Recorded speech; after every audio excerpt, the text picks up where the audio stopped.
A very good afternoon and welcome to Africa and Beyond the Television Network. And we are looking on the story of Comrade Gaza as well as Comrade Saruwaka. These are Zimbabwe heroes, and we need to acknowledge their sacrifice for a better Zimbabwe.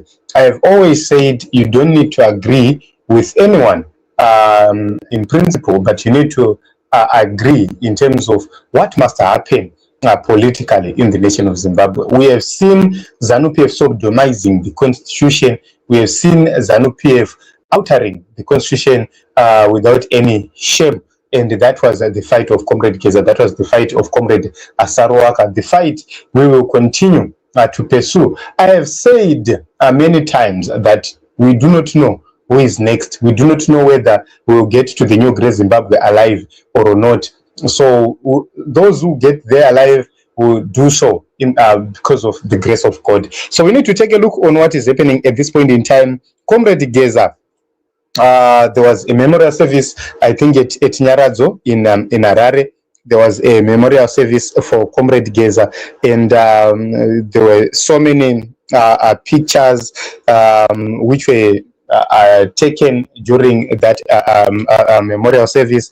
And the burial arrangements are that you go to Sanyati and you'll be buried in Sanyati, I think, tomorrow.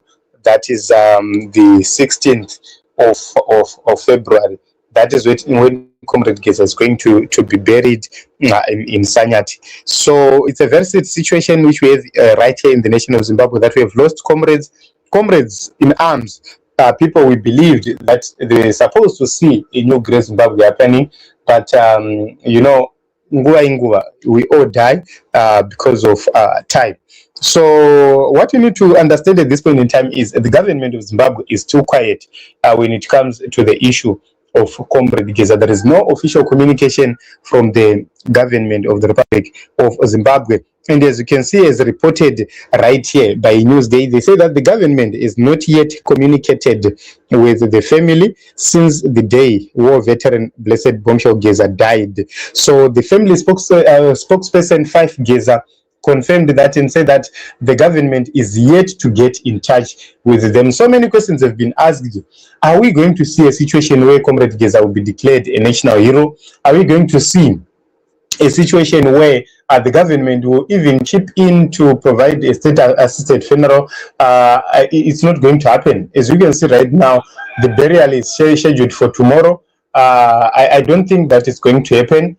The chances were there that they would have dealt with this matter. They would have declared Comrade Gaza a national hero. Gestures were made by several people and various people. Temba Mniswa made the gestures, as well as Comrade Mchangwa. They clearly spoke about Comrade Gaza and highlighted the need for him to be declared a Liberation War hero, but it seems as if it's not happening. So also the government, if the government is not in touch, if they have not conveyed their condolences to the family, then we have to ask, what kind of a government do we have? Because what we need to understand is that the differences with Comrade Gaza were not any other differences. The differences were political. So any political difference must not warrant to someone saying, I'm not going to extend my condolences to that one because we differed politically. So Comrade Gaza was fighting a battle where he said, we need to stop looting, we need to stop 2030, and we need to stop Ganandaism. So you can say that is the crime of Comrade Gaza. And as a departed soldier, as a soldier who participated in, fought during the liberation struggle, he was supposed to be honored as such. You cannot erase history. You cannot erase the efforts of someone. So yeah, you are looking at it, and then what you have to understand is we have an unforgiving government. We have unforgiving leaders. Once you cross their paths, they will never forgive you. But what it reflects is the impact of Comrade Gaza on the 2030 agenda itself. He caused a lot of damage to the 2030 agenda. They suffered a lot because of what he did as an individual. So that is something very important which needs to be acknowledged at this point in time. That is the reason why they are so angry, and up to this day they have not gotten in touch with the family. the easiest thing was simply to convey your condolence messages to the family. If you didn't want to help him in any other way, they would have talked to the family at least, but they couldn't. So this is a very sad situation. Then let us briefly cross over to Comrade Saruwaka. The update is that Comrade Saruwaka is being buried in Wonde Valley. That is Saruwaka village in Wonde Valley. And it was communicated, I think, when they held a memorial service in South Africa, they communicated that the final day for Comrade Saruwaka should be Sunday, 15 February 2026. And I think that is the day. Comrade Saruwaka, I think he arrived in home yesterday. So it's either they'll bury him today. If they fail to bury him today, they'll bury him tomorrow. I'm not so sure about the burial arrangements right there, but that is the information which we have, that the final day is supposed to be today, the 15th of February 2026. So as of Comrade Gaza, we have seen the wife, very emotional scenes right there.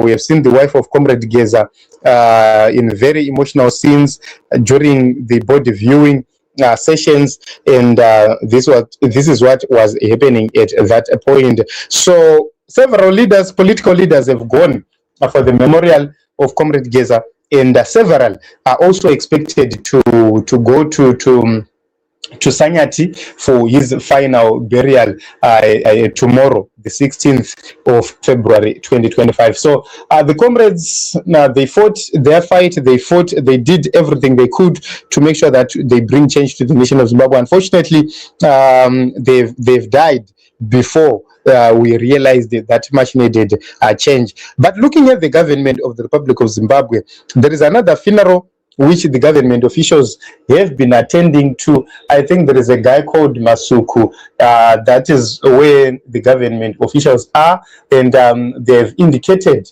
that is what they've regarded as a more important funeral than any other. So they've resorted to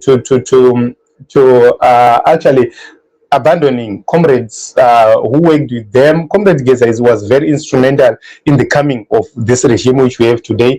Even if they've disagreed during the last days of his life, they were supposed to understand that he's one of the comrades who fought to have this regime established in Zimbabwe. He's one of the few comrades who braved to face the government of Robert Mugabe so that they change, so that Mnangagwa comes into power. So it's very, very sad to see that the same comrades he worked to put into power, they've disregarded him, they've discarded him simply because they differed in terms of the way forward about the nation of Zimbabwe, especially the unconstitutional extension of term. That is what he was fighting for fiercely, and also the corruption which is happening, the Ziganandaism syndrome, which is now a habit in the nation of Zimbabwe. Those were the points of departure. So you can see that the government is active in other funerals, but they are not active in the or on the funeral of Comrade Gaza. It's a very sad situation. Let us briefly hear what the family member of Comrade Gaza had to say.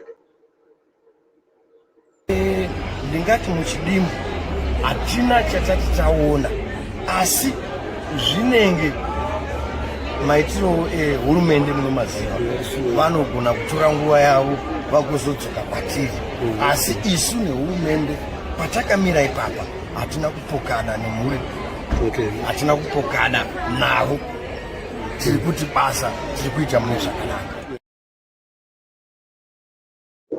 So they've made it clear that they don't have anything bad with the government. They are not clashing with the government, but the government is yet to confirm, to speak to them or to get in touch with them, according to the news reports which we have shared so far. So this is what is happening, Team Zimbabwe. We need to remember the efforts of Comrade Gaza. We need to remember the efforts of Comrade Saruwaka. Comrade Saruwaka was very, very young. Born in 1889, everybody hoped to see him, being alive to a point where you would even enjoy a new great Zimbabwe. These are people who have been based in South Africa for much of their lives because the economy in Zimbabwe was not functional, and also because it's very dangerous to play politics while you are in Zimbabwe. So they sacrificed their time, they sacrificed everything, they did their part, and what is left is for all of us to unite and also do our part. As I always say, we do not know who is going to be alive when the nation of Zimbabwe will be declared free. We had comrades like Comrade Alex Magaisa. He's one of the people who were very, very instrumental and vocal within the opposition, but they left us. They left a void. But as usual, when a void is created, something comes to fill the gap, and that is how a liberation is fought. So we continue to fight for the liberation. We saw it during the liberation struggle. So many comrades fell, but those who were alive, they continued to carry the guns. They continued to fight. They continued to wage the struggle up until change came to the nation of Zimbabwe. But up to this day, some of them, they've been neglected, they've been forgotten. Just a few individuals are eating. So our quest, as Zimbabweans, is that let us have a better Zimbabwe, not a country where just a few individuals are making it. I think that is the view of each and every Zimbabwean, to say, let us eat together. Let us have a situation where every Zimbabwean is benefiting from Zimbabwe as an economy, not about individuals. So for those who are planning 2030, they have to know one thing. They will try to do everything possible. They will eliminate everyone they think is a stumbling block, but at the end of the day, they will still fail. What happened to the comrades in exile right now is simply a reminder of what will happen to these comrades who are fighting so hard to implement 2030. One day, vachatiza munyika muno zvokuti vachashuva kudzoka munyika muno, and time will come. It doesn't matter kuti tiri vapenyu here kana kuti tafa, but the message is simple. As Comrade Gaza always said, let us continue to fight for change. 2030 vachaona ndiye pawachi, kwete 2030 at 2030. So that must be understood by each and every progressive Zimbabwean. So this is it, Team Zimbabwe. We do not need to politic when it comes to the issues of death. That is the reason why we have stood in solidarity with these comrades, and we hope and believe that they will be buried in peace. May their souls rest in peace at this point in time. So these are some of the pictures of the memorial service for Comrade Gaza. And this is what we have for you. So let us meet in other episodes as well as other broadcasts as we continue to look at what is happening in the nation.